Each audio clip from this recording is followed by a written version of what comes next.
Recently, I built an upgrade to the Minecraft Nether Fortress. When I was starting, I wanted to look at the original Nether Fortress to see what parts I should take and use in my style, and what I needed to fix. What I realized is that the Nether Fortress is a tangled mess of bridges, towers, and tunnels. I knew that I had to fix this atrocity. There are some people that can just start building on the fly and come up with really cool builds. I am not one of those geniuses. I have to extensively plan out my builds before I can even get myself to place a single block. What I find is really helpful to do is make a test wall to help get the style, a block palette, and just overall details I'm going to add to each wall. I also plan out the overall shape of every build. I found out where I'm going to put towers, walls, and it really helps just to see what the overall composition of the build will look like when I'm finished. Doing something like this will also help you guys in your survival builds. Don't be afraid to hop into a creative world and just plan out your build. You don't have to build the whole thing in creative first. It can just be used to help you get an idea. Now I have to actually get started placing blocks. I decided to start on the bottom walls first, just to help me get going. The block palette I overall decided to go with was nether bricks, red nether bricks, soul sand, and shroom lights. One issue I found with building in the nether is that everything's really dark, so it's really important to have a lot of light around your build. To help work with this, I decided for the framing I'd have towers going around the edges, and in the towers I'd have them lined with shroom lights. This would help light up the build and help highlight the edges so that you would actually be able to see the shape of the build.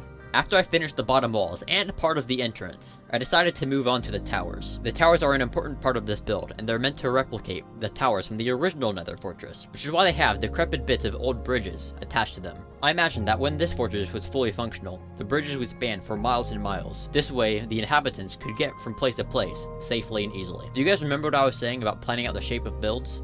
Well, when I was making the shape to the towers, I'd made them taller than I'd originally planned.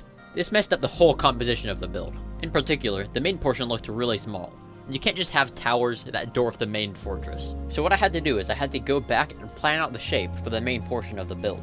When I was doing this, I tried to make sure that the top portion of the build was skinnier than the bottom portion. This would help to emphasize the size of the build when you're looking at it from the bottom. Then all I had to do is go back and decorate the walls. This was pretty easy because I could use the same style that I used for the bottom walls earlier. Making sure that I added frames to the corners to help emphasize the shape, I was able to have this done in no time. Okay guys, so it turns out I'm not that good at terraforming, especially when it comes to cavernous places like the Nether. The way World Edit terraforming works is you make spheres of sand that fall down into the little nooks and crannies that you might have missed. This helps you make natural looking terrain very easily. Problem is though, when you're trying to make the ceiling to a cave or certain parts of the walls, it gets hard to do because sand doesn't fall up. I tried to fix this by doing the terraforming on the ground, copying it, and then flipping it onto the ceiling. This worked for certain parts of the walls, but it didn't really work well for the ceiling. I also tried to make the whole ceiling in one go, and then flip the whole thing, but this didn't really fit either. So what I decided was to give up. You see, you don't really need a ceiling when you're making a build this big. You can just poke a hole in the roof, and imagine that the ceiling is just too high up to see. I could pull off being lazy this time, but the next build is going to be the stronghold, and I'm not sure I could have a stronghold without the ceiling to the cave.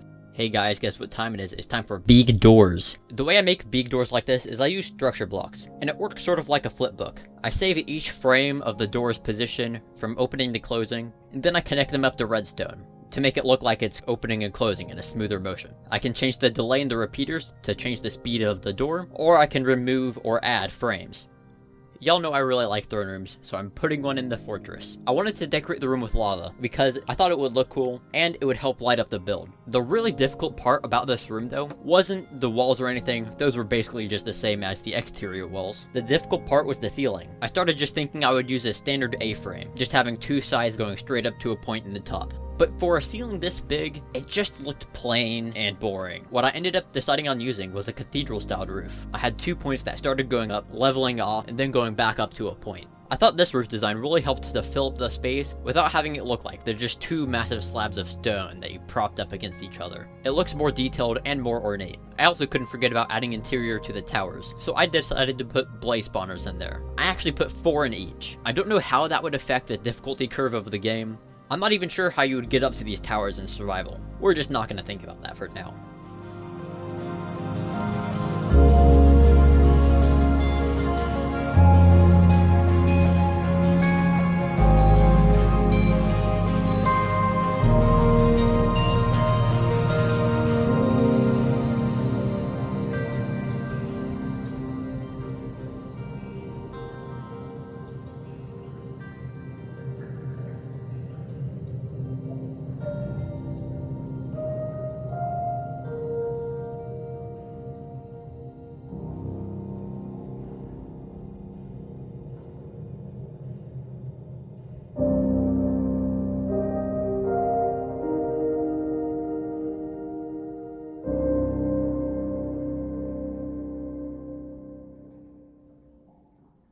Well guys, that was the build. Before I start to work on the stronghold upgrade, I'm gonna try and do a few smaller builds for the channel. So if you guys have any recommendations for those, please leave them in the comments. Plus, thank you guys so much for the growth that we've had recently. We've recently reached 156 subscribers, and that's just a huge milestone. Thank you guys so much. But I do believe that's all the time I have for today. See ya!